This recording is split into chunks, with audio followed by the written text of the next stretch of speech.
We heard from a previous committee session that some local councils are using over half of their DHP allocation to pay for temporary accommodation for homeless people.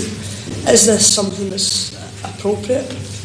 Well, we've got a package of DHPs which is made up from the different components, and we provide that for local authorities. And we do not, it's an overall, effectively an overall ring fence, and we don't ring fence within that.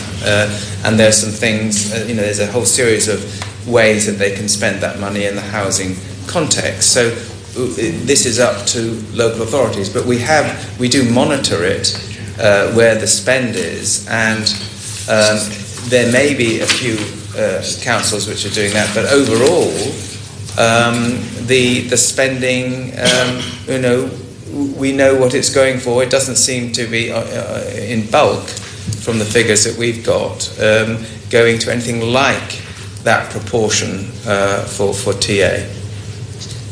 But given that the fact that local authorities some local authorities are turning to DHP in order to sort of top up the rent payments for temporary accommodation, particularly for homeless applicants subject to the overall benefit cap, this is likely to become more widespread. So are local authorities turning to DHP? Is that the answer to providing suitable accommodation? Well, I mean, what we've said to local authorities, they have to manage the overall issue of helping people with their housing, and that's what the DHP is for. And they have discretion within that to maximise the efficiency with which they spend that money. As I say, I haven't seen evidence in the figures that I have seen that there's a huge proportion going for that particular purpose. It's often, there's various figures showing, there's a proportion around, say, 10% going on helping people to move into alternative accommodation.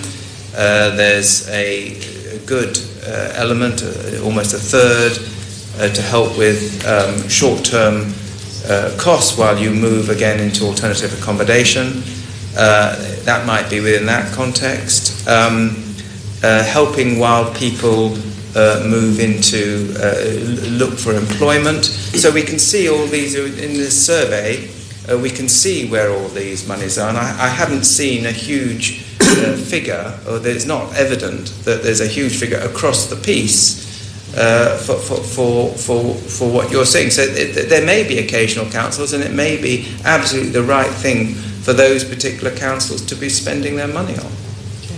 Well, for yourself, Marcus, in the event that there is an increase, or even if we just look at some councils that are in the position where they haven't used DHP, how can we ensure that local authorities have the resources both to meet their statutory duty to house people suitably, but then also to have the capabilities to provide temporary DHPs through housing benefit payments with a shortfall?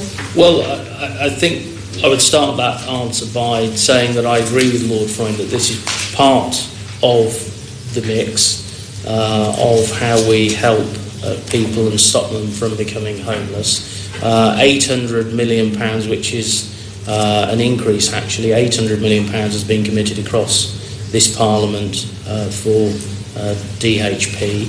I think we're quite clear that we don't want people to be in temporary accommodation, whether that bed or breakfast accommodation. We're very clear that shouldn't be for any longer than 6 weeks. And we're very clear to local authorities that it's unacceptable and unlawful to have families with children in bed and breakfast accommodation for any longer than that. What we have done to try and help the situation with temporary accommodation is that following the changes made in the Localism Act in 2011, homeless families are able now to move out of temporary accommodation and into settled accommodation in the private rented sector which wasn't the case before. And as a result of the steps that we've taken in that regard, the average time that families are in temporary accommodation is actually 7 months less than it was at the start of 2010. Karen? A couple of quick questions. I think